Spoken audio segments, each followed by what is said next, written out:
حضرت عیسیٰ علیہ السلام ایک دن پڑھ رہے تھے انجیل، تو آپ نے نبی پاک کا تذکرہ پڑھا، اس سانپ نے سن لیا، تو حضرت عیسیٰ سے کہنے لگا حضور یہ بتائیں کہ وہ نبی پاک ملے گے کہاں؟ تو حضرت عیسیٰ فرمانے لگے کہ مکے میں آئیں گے اور مدینے میں رہیں گے۔ تو کہا ملاقات کیسے ہو سکتی ہے؟ فرمایا چلا جا مکے۔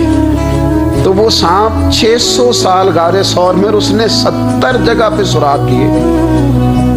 کتنے سال بیٹھا رہا؟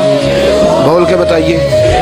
آپ 6 گھنٹے بیٹھ کے دکھائیں، سوال ہی نہیں پیدا ہوتا۔ ہم بڑے کمزور ہو گئے۔ 600 سال وہ سانپ بیٹھا رہا، 600 سال اور 70 اس نے سوراخ کیے غار ثور میں، لیکن وہ بھی عاشق تھا نا۔ اور یہاں معاملہ یہ تھا کہ ابوبکر صدیق دعا مانگ کے گئے تھے کہ میں نے کسی کو موقع نہیں دینا، ایک میں ہوں گا دوسرا میرا یار ہوگا۔ وہ غار ثور کی تو لذت ہی یہ والی تھی، ایک میں ایک میرے محبوب۔ اس نے 70 سوراخ کیے ہوئے تھے۔ جناب ابوبکر صدیق نے کہا حضور آپ ٹھہریں، میں ذرا بھی آیا صفائی کر کے۔ تو نبی کریم علیہ السلام رکے تو حضرت ابوبکر صدیق نے کہیں پگڑی پھاڑ کے رکھی، کہیں چادر پھاڑ کے رکھی، اتنے سوراخ بند کیے تو جو ایک رہ گیا وہاں ایڑی رکھ دی۔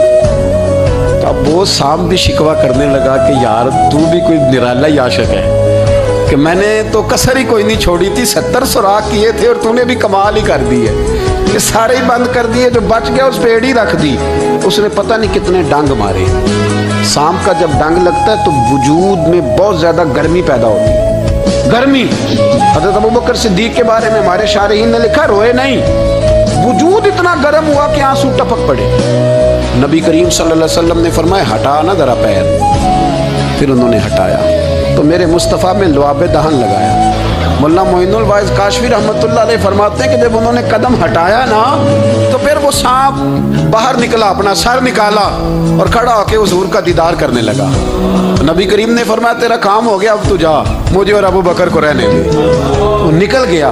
یہ کیفیات ہے، یہ محبت ہے، یہ بارفتگی ہے، یہ سوز ہے، یہ درد ہے یارو۔ یہ میں کہا کرتا ہوں کہ یہ چیز جینے کا بھی مزہ دیتی ہے، مرنے کا بھی مزہ آتا ہے، مرنے کا بھی مزہ، سرور آتا ہے انسان اس میں جب یہ کیفیات شامل ہوتی ہے نا۔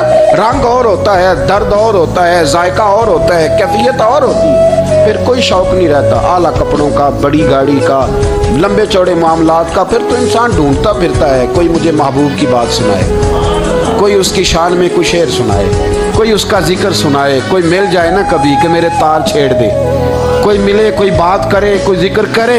پھر انسان ڈھونڈتا پھرتا ہے ان لفظوں کو، ان لوگوں کو جو پکڑ کے دروازہ رسول صلی اللہ علیہ وسلم کی بارگاہ تک لے جائیں۔ بڑا پیار کیا میرے قریب محبوب۔